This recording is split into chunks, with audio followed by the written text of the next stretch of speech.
Hashem decides he wants to take the Jews out of Mitzrayim. So what does he do? He sees Moshe Rabbeinu outside of Mitzrayim because he didn't go into Egypt because it was Erva Sa'aretz. It was the most tinufei avodah zara. Hashem did. It's like Las Vegas. Hashem says, I don't go there. Moshe Rabbeinu is outside. What's he doing? Shepherding. He shepherded Moshe. That's all he was. Hashem wants to get his attention. How does he get his attention? The burning bush. Why a burning bush, says the Nesiv Shalom? It could have been elephants floating in the air. Could have been a light show. A lot of different ways of getting somebody's attention. Why a burning bush? The answer is as follows. Moshe Rabbeinu thought, Klal Yisrael is Oivdei Avodah Zara. Klal Yisrael is on the bottom of the world. They were dancing, clubbing with shiksis. They were doing all kinds of bad things. They gave up believing in Hashem. Hashem doesn't run the world. This cow runs the world. Oivdei Avodah Zara. So I don't believe that they're Rayu L'Geula. They're not fit to be redeemed. So Hashem starts off this entire story by showing him there's a bush. It's on fire, but it's not consumed. Klal Yisrael is on fire. The fire of tumult raging all around it. But the essence of Klal Yisrael, of every Yid, is not touched. Mamish is not touched even by Oivdei Avodah Zara, even by everything. Fine. Moshe Rabbeinu gets the message. He says, wow, I guess they could be redeemed. Tells Hashem, but what's going to happen? I'm going to go back to tell them. And they're not going to believe me. So Hashem says, hang on, no problem. What's in your hand? Right? Now, first of all, Moshe was saying, listen, I saw the bush, but I don't have little portable bushes that are on fire. So how am I going to show them that even though they're bad, that Hashem still believes that their internal essence is good, is real? Okay? So Hashem says, Mazeh b'yodecha, what's in your hand? And he says, Mata. And Hashem says, throw it down, becomes a snake. Take it by the tail, it becomes a stick. Think about this. Nesiv Shalom is mind-boggling. It changes everything. Changes everything. First of all, Mazeh b'yodecha, Hashem didn't know what's in his hand? Hashem didn't know what he is, and what's in your hand? And second of all, so Hashem says, what's in your hand? A stick. Oh, great. I got a great stick trick. Like, oh, wow, perfect. I'm so happy. What do you have in your hand? A deck of cards. Great. I have a great card trick. What's going on over here? Third of all, what does he tell him to do? Throw the stick, it becomes a snake. We know later that Paro's guys also knew how to do that. Yes, his stick ate his stick, but the idea of a stick becoming a snake, whoa, not such a big trick. What's going on? Also, after he throws down the stick into a snake, he takes it back and becomes a stick. But Pashtus, the way we look at this, why did he need the stick to come back to become a stick? So he could take it for his next show. That wasn't the trick. The trick is it became a snake. If it could become a steak, that would be even better. It became a snake, but turning it back into a stick, okay, because he needs to go pack up for his next show. Listen what's happening. Then Hashem tells him, I got one trick. And if that doesn't work, I got a second trick. And if that doesn't work, I got a third trick. I don't understand. Why don't you just give your best trick? Why is Hashem playing games? What was the message of the Isais? Listen to this. It's gewaldig. Okay? Hashem says, what's in your hand? A stick has two Hebrew names. A mata and a makal. Same stick. If you use it to hit somebody, it's a makal choivlin. It's called a makal. A mata she'alav nishanim. A mata is a walking stick that you rely on. Hashem said, the stick in your hand, what is it? He says, it's a matef me'olam habinyon. It's something positive. It's something helpful. Hashem says, take this helpful thing, throw it into the artzius. It turns into a seething snake. Why a snake? Because if it's an animal, you could use it to do things. A snake has no toyeles, right? Vayonas, Moshe gets scared. You're talking to Hashem and you get scared of a snake? Another chiddush. It can't be that he got scared of a snake. He's talking to God. You know what he got scared of? Look how you could take a Yiddish child, a mata, oilam abinyon, chelik lekamimal, and he gets thrown into the artzius, into the world, right? And he can become a seething snake. I want to burn down all the rabbis, I'm molesters, I'm an atheist, I want to burn down all the yeshivas, right? It's scary. Moshe Rabbeinu was frightened to see how something so good can turn into something so horrible. Hashem says, don't be scared. Take it back. Not in his face. He didn't say grab his face. Why not? Hashem knew he's not going to bite him. Take it by the tail. Don't challenge it. Don't challenge him. Don't go into his face with a face-to-face combat, head-to-head. Don't. Go to the tail activities and take it back in your embrace. And with your loving embrace, it turns back into a stick. That's the message you're going to tell Klal Yisrael. You think you're so bad, even if you're like a snake, you can easily return to be your essence of who you really are. According to this, the chap of the trick was not that it became a snake. The whole chap was that a snake could become a stick. Isn't that beautiful? A whole different thing. He didn't just need a stick for the next show. That was the message. But maybe they're not going to believe me. Why wouldn't they believe you? Because they're going to say, listen, the snake had no choice because you threw it against his will into the ground. But we do have bechira, and we made bad choices, and now our ruchnius is dead. Hashem says, so then I have another one for you. If they're not going to believe you because they think that the only reason they became a snake was against their will, put your hand inside. Where? Bechekai. Take it out, it's mace. Mace, like a dead person. A mitzvah is like a mace. And even if the ruchnius is dead, put it here. Isn't it interesting? Put it here. Warm him up. Put him by your heart. With your loving embrace, it could easily return. I've seen kids that you would look at them, and I could tell you their rap sheet, I could tell you what they've done, I could tell you their averis, and you will say, impossible to return. Impossible. This kid can never return. I can tell you, I wish I could tell him, look over there and bring them in. File in, married, from, erlich, amazing, functioning. Don't give up, because the essence is toiv. So even if it looks white like a mitzvah, it's dead, still you should know that it can return back. How? With Moshe Rabbeinu, the leaders, the tati, the mami, the leaders, Klal Yisrael embracing those that feel dead, and right away it's going to turn into something very much alive and very beautiful with a bright future. And if they still don't believe you, see, he says, take water, turn it into upside down, and you can see it's going to be blood. What was the message? The message is, there are so many things that Mayim stands for, taiva, and all bad things. And we think that this is going to make us happy, and we serve that idol, so to speak. But it's all blood. All of that influence, it all leads to blood. And with these messages, Klal Yisrael is going to understand that I really want to take them out. Because Moshe Rabbeinu was worried. He said, without any isis, before I have any signs, I see the sneh. I believe in you, Hashem. I believe that you want to take them out. But I'm going to go back to them, v'hein lo yaminu li. They're not going to believe me. Ask the Nesiv Shalom, but we're maminim b'nei maminim. B'schos amunah negalo aviseinu. Why would we not believe in Hashem? Says the Nesiv Shalom, of course we believe in Hashem. We didn't believe in ourselves.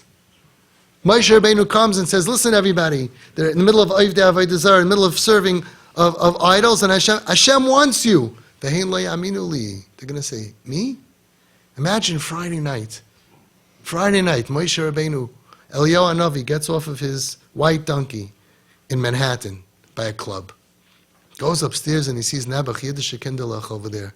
And they're smoking and they're doing all Averis, and he says, Hashem sent me to redeem you. They're going to say, we don't believe you. Why? Because they don't believe in God? No. Me? After everything I did? Hashem wants me?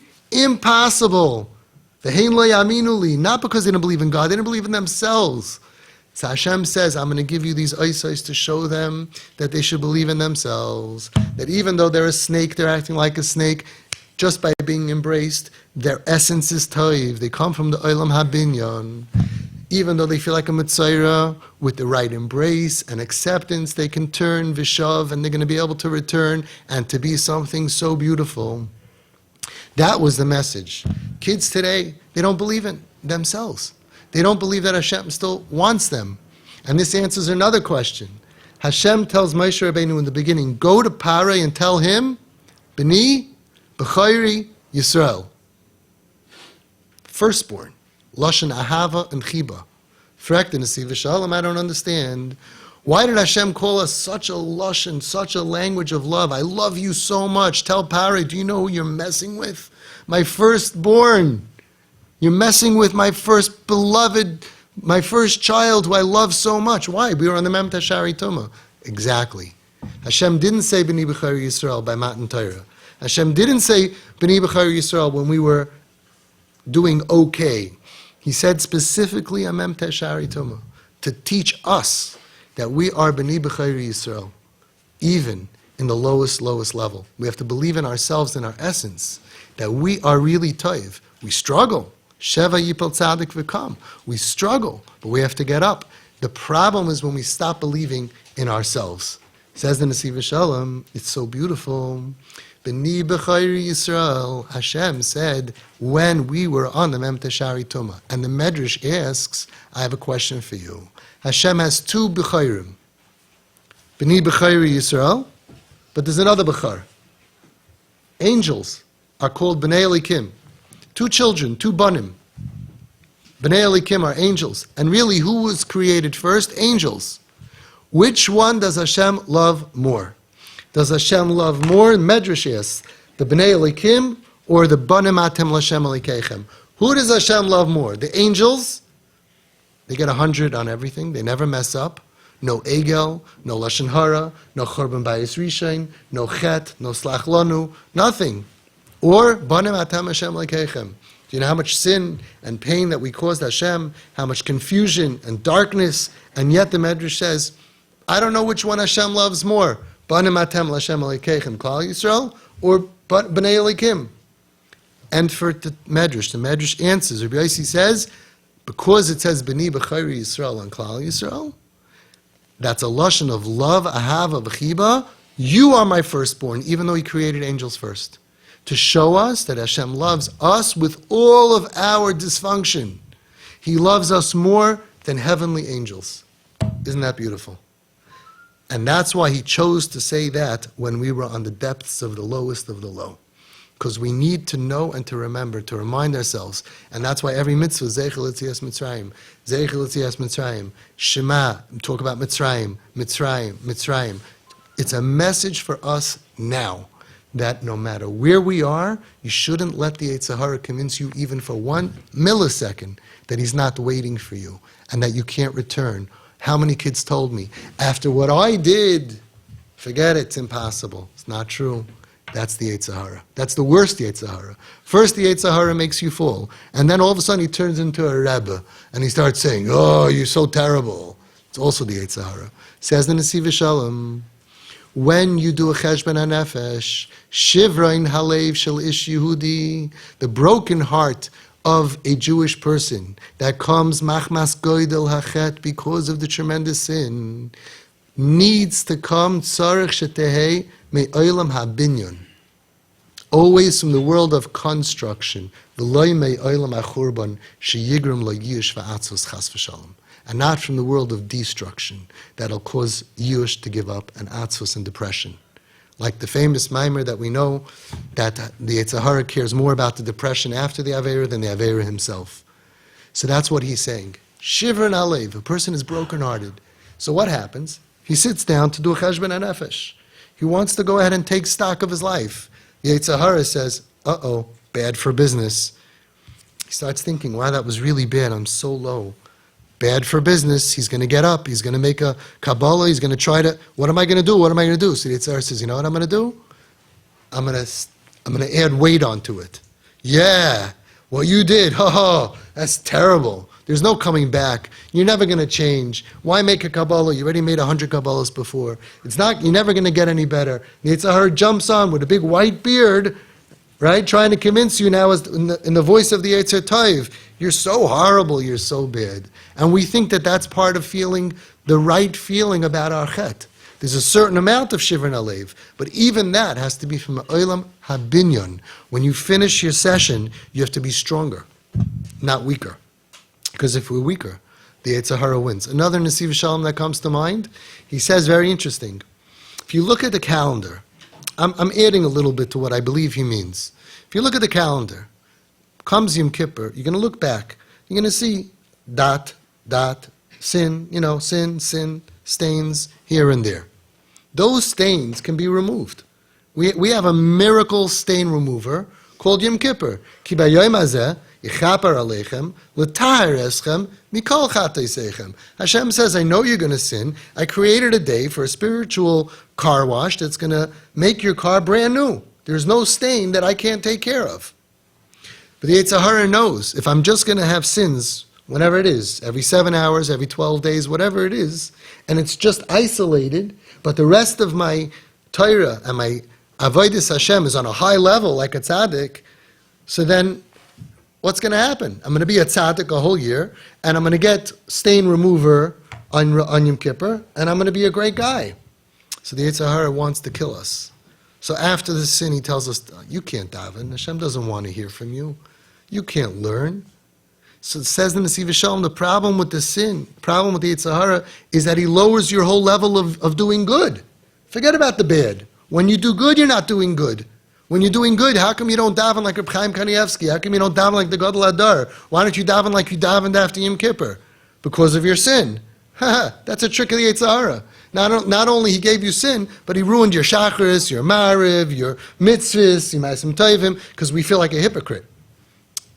I just did a big Aveira, and now I'm going to go daven the same full davening? Yeah, daven the same full davening. I, the Aveira, Yom Kippur will be mechaper. You could do tshuva, slach lanu avinu, al chet. There's plenty of ways of getting rid of the sin. So the sin is only 10 minutes here, 5 minutes here, 8 minutes there, an hour there, 6 hours there. It only equals up to a certain amount of time. But when the sin affects our avodas Hashem, then our whole ramah, our whole level of our ruchnius sinks. That's, you sunk my battleship.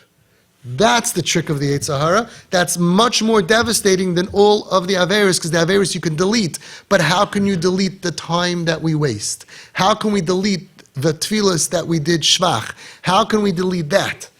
It says in the Nesiv Shalom, there's tshuva al chet, but there's no tshuva on wasted time. There's no tshuva on not serving Hashem with simcha and islahavos. How can you do tshuva on that? So that's what the Nesiv Shalom says, that when we do a mitzvah, we have to do with tremendous simcha. Every mitzvah we can chap, we got to chap. Averis, we'll deal with the Averis when we deal with the Averis. We got to chap mitzvahs. We got to be besimcha. Because atzvus is the worst thing. Every tefillah is down, And that's our biggest enemy that we're up against. Because the Yetzer Hara makes us feel low. So Zeichel Yetzias Mitzrayim, Zeichel Yetzias Mitzrayim. Hashem is saying, remember Yetzias Mitzrayim. How could you think you're low? I loved you when you were Avdei Avodah Zarah. I loved you because the essence of you is good. It's Ahava she'ena tluya b'davar ve'ena b'teila la'olam, and I want to hear from you. We'll end with this. It says the Nesiv Shalom, one of my top 1,000 Nesiv Shaloms that I love. He brings down, I think, from the Lechavitcher, Yehudi acharei she'avar aveira hachamura b'yoser. A Jew, after he just completes a sin called extra super duper bad, and he's not ready to go daven to Hashem right then, he's coming back from wherever, and they say, Atzenter, we need you for minyan. You don't want me in your minyan, fellas. He does a big aver, all of a sudden mincha, shkia. I don't think so. A Jew that is not prepared to daven after he does Aveira Chamura B'Yoser, Loidarchu Raglav Al Maftana Yadus. He didn't enter the threshold of Judaism. The first thing we should teach our kids, this is the most important chinuch for our kids, is when you mess up, Hashem wants you the same and maybe even more. Hashem is more impressed with you that you want to come and daven for Him. Hashem wants to hear from all of us in every situation. One more Nesiv Shalom, we'll end with this. Keser yitnu lecha Hashem alekeinu. We give a crown to Hashem. Who gives this crown? Malachim hamayne malo, the angels that are above. Im amcha Yisrael, with the nation of Yisrael, kavutze, which are gathered. So he brings down mata, mata, mata. Hashem wants the crown. In order for the crown to be full, complete. Every single level, Hashem wants to hear, Shema Yisrael, I pledge allegiance to you. Shema Yisrael, Hashem Elokeinu, Hashem Echad. And even Mata, Mata, Mata. I think since the Nesiv Shalom was written, we could add Mata, Mata, Mata, Mata, Mata, Mata, Mata, Mata, Mata, Mata, Mata, Mata, Mata. And that's what Hashem wants. Hashem wants that a Jew should be in the middle of nowhere, in the bottom of the barrel, and he should say, oh, it's time to daven. I'm going to daven from here. From here. Think about it. Hashem wanted to have a dira batachtoinim. You know how far Earth is in Ruchnius from Shemayim? 1,000,000, billion, trillion miles. And sometimes Hashem wants a dira even lower tachtoinim. Lower tachtoinim. Hashem wants a dira batachtoinim. And guess what? That's what we're going to give him. That's what we have to teach our kids. Sometimes a person's on the bottom of the world, and he says, Shema Yisrael Hashem Elokeinu Hashem Echad, and Hashem says, I'm waiting for that. You're mashlim the keser. The crown of Hashem goes on top madrega all the way down. Some people get sent into darkness. Some people are in psych wards. I told over this story recently. A boy who called me up from a psych ward, from a trauma center, and we made an appointment, 6 o'clock on Erev Shabbos in the summer. And he called me up. He had to be on speakerphone because they don't allow phone calls. And he called me up. He's not religious. I was on the phone with him. 6 o'clock. How you doing? What's doing? How's it going? You good? Yeah. He says, Avi, could you sing with me? Sure. What do you want to sing? Can you sing Shalom Aleichem? I haven't been home in so long. I don't keep Shabbos for so many years. I miss it. I said, Shalom Aleichem, Malachei Ashareis, Malachei Elyoin. And I hear him crying, Mi Melech Malchei Amlachim HaKadosh Baruch Hu. Hashem, look at our worst, I don't think so, damaged, thrown into shul tachtis, raped, abused, molested, confused with same-sex attraction, confused with, look at all these kids, what they're struggling with. And what did he want to hear from someone that he trusted? He wanted to sing, and he told me, I'm not keeping Shabbos. This is going to be my Shabbos. Sing with me Shalom Aleichem. Wow. Which malachim are appointed to such a tzaddik? Which malachim? And then when we were done, he said, Avi, can you bless me? I'm not a rabbi, as you all know. I said, okay, I bless you, that you should be happy. You should be happy. You should feel good about yourself. No, Avi, can you bench me? Can you bless me with the words that my father used to say Friday night? Yivarechecha Shem v'yishmerecha. I benched him. And my mistake was, I should have asked him to bench me. What a Jew. What a Jew. What a chelik elokai mimal. What a nefesh. What a neshama. What a testimony that no matter how Hashem can take certain people, step on us, burn us, smash us, and at the end of the day, he just wants God so badly. He wants Hashem so bad. Can you bench me with the words that my father benched me? We should be zeichet to see a lot of Yiddish nachas from our kids. We should be zeichet to see a lot of Yiddish nachas from ourselves. And we should always remember that these are holy souls. These souls are so holy. It doesn't matter what they say, what they said, what they did. We are a piece of Hashem that can never be extinguished. Hasneh einenu ukol.